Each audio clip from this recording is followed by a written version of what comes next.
You've probably seen these AI-generated historical POV videos everywhere. They're cinematic, immersive, and people love them. But how are they actually made? Today, I'll show you how to create your own AI-powered historical videos, from generating realistic images to animating them and adding the perfect sound design. And the best part?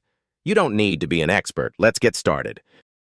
First, we need a high-quality image to work with.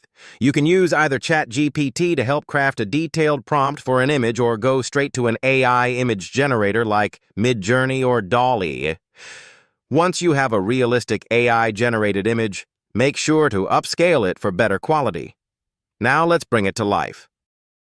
Now that we have our image, we need to turn it into a short, animated clip. AI tools like Kling or PixVerse can take a still image and add subtle movements, blinking, breathing, and even slight head tilts to make it feel more alive. For a historical POV video, keep the movements subtle. No over-the-top effects. A slight breathing motion and a gentle eye shift make it feel more immersive.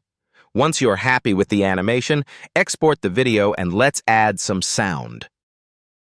Sound design makes all the difference. You can either use stock sound effects from sites like Freesound.org, Zapsplat, or Epidemic Sound, or go a step further with AI-generated soundscapes using tools like ElevenLabs or AIVA. Now, let's put everything together in an editing app like CapCut or Premiere Pro. Import the animated video, layer the sound effects, and add subtitles for extra engagement. You can also add a soft, cinematic filter to make it look more like an old painting or historical scene. Once that's done, export it and get ready to post. Finally, upload your video to TikTok, YouTube Shorts, or Instagram Reels.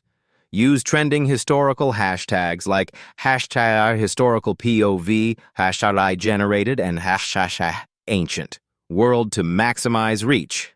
And that's it.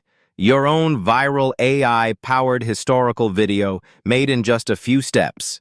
If you found this helpful, don't forget to like, subscribe, and let me know which historical period I should try next.